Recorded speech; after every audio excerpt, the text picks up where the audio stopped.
ज्ञान हमारे काम में तब आता है जब हम बुद्धि का डिसीजन दृढ़ कर लेते।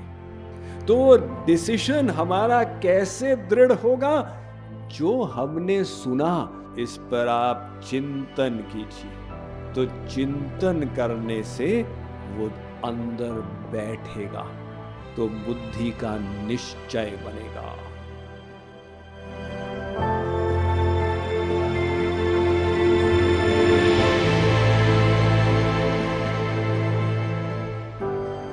एक महिला हमारे पास में आई। उन्होंने कहा, स्वामी जी, गुस्सा बहुत आता, कुछ ज्ञान दीजिए हमको कि गुस्सा न आए।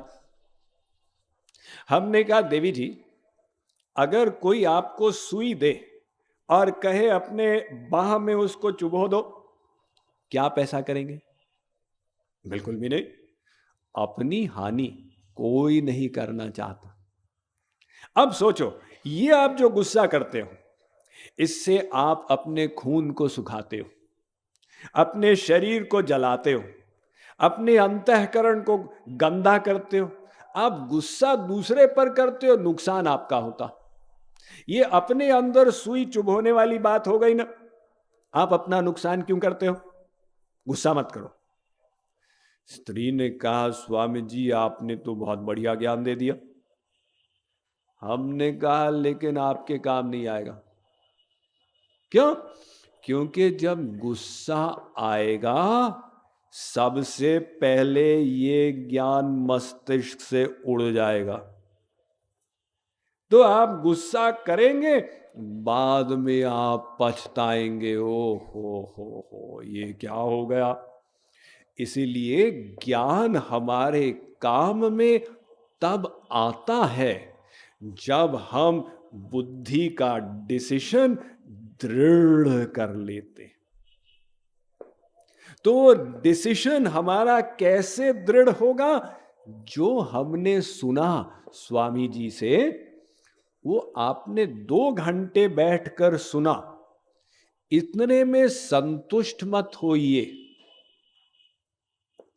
आप इसको अपने साथ ले जाइए और जब घर जाए, इस पर आप चिंतन कीजिए। तो चिंतन करने से वो अंदर बैठेगा। देखिए, जैसे बच्चे लोग अपने परीक्षा के लिए वो पाठ को बार बार पढ़ के रट लेते हैं, क्योंकि वो वैल्यू करते हैं कि भाई ये इंपॉर्टेंट है, इसको रट लो। तो हम लोग आध्यात्मिक ज्ञान को इतनी गंभीरता से नहीं लेते, लापरवाही से लेते। तो हम, जो बच्चा लगन दिखाता है, हम नहीं दिखाते। हमने एक बार सुन लिया, स्वामी जी आए साल में एक बार, हाँ हमने भी सुन लिया प्रवचन, हाँ स्वामी जी हम तो आपको सुने। हम नहीं मानते, क्योंकि 10 दिन बाद आप फिर भूल जाएंगे, फिर वहीं पे आ जाएंगे, वो ज्ञान जो है वो उड़ जाएगा। अब लोग आके प्रश्न करते हैं, ऐसा ऐसा। अरे भाई, 2 दिन पहले हमने प्रवचन में बताया था। अब बताया तो था, लेकिन हम भूल गए। उस समय जब हमने प्रवचन सुना, तो हमको लगा कि सब समझ में आ गया। लेकिन ये समझ जो है कोई लॉकर नहीं है कि आप ज्ञान को समझ में डालकर बाहर से ताला लगा दिए, जब चाहे आप उसको खोल के निकाल दें। ये मानव मस्तिष्क ऐसा है कि बड़े बड़े ऋषि मुनि इससे हार जाते हैं। फिर कोई सामान्य व्यक्ति सोचे कि हमने एक बार सुना और बस ठीक ठीक हो गया, इस भ्रम में मत रहे। जो सुना है उसकी जुगाली करें।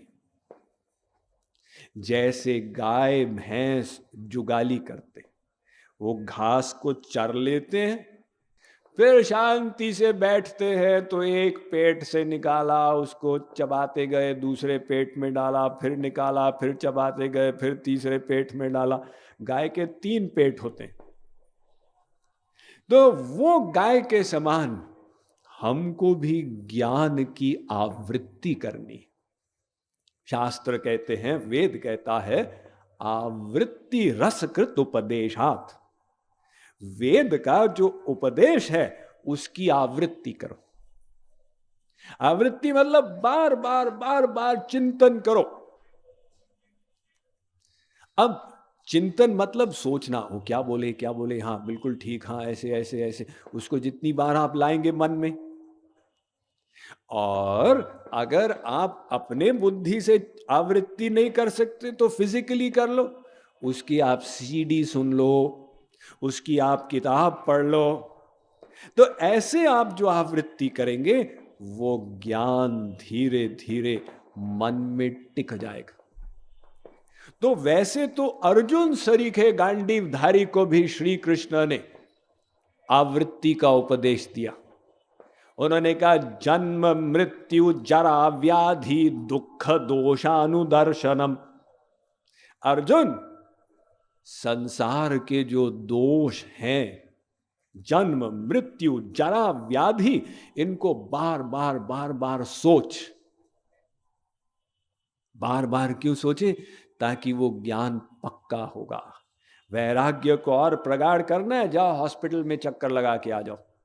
हम लोग ध्यान नहीं देते कि इस संसार में बीमारी है, भूल जाते हैं उसको। तो उसको याद करना, अरे भाई ये सब आएगा। भगवान मनुष्य से ऐसी आशा करते। जो भगवान ने जिस स्तर की बुद्धि दी है, एक पतंगा होता, वो पतंगा जो है उसकी ऐसी बुद्धि है कि वो बार बार प्रकाश की ओर आकर्षित होता। उसके पंख जलते हैं, लेकिन पतंगा फिर भी नहीं समझना चाहता, वो बार बार वहां जाके जलता है। पतंगे से ऊंची है बिल्ली की बुद्धि। वो बिल्ली कहा जाता है, एक बार यदि गर्म दूध पी ले और जल जाए उसका मुख, उसके बाद वो छाछ को भी फूक फूक के पीती है कि भाई हमको दोबारा नहीं जलना चाहिए। और उससे ऊंची होती है। अब वो देखिए, उसको अनुभव हुआ और उसने कहा अब दोबारा नहीं। इससे ऊंची है बकरी की बुद्धि। वो बकरी जो है उसने कभी भेड़िए को नहीं देखा, फिर भी जब वो प्रथम बार भेड़िए को देखती है, वो भागती है अपनी जान के लिए, समझ जाती है यहाँ पे खतरा है। और मनुष्य को भगवान ने विवेक युक्त उससे भी तीव्र बुद्धि दी। ऐसा नहीं कि तुम संसार का अनुभव करो उसके बाद वैराग्य हो, तुम केवल शास्त्रों से समझकर और वैराग्य प्राप्त कर लो। तो इस प्रकार से हम जब उस ज्ञान पर बार बार बार बार चिंतन करेंगे तो बुद्धि का निश्चय बनेगा।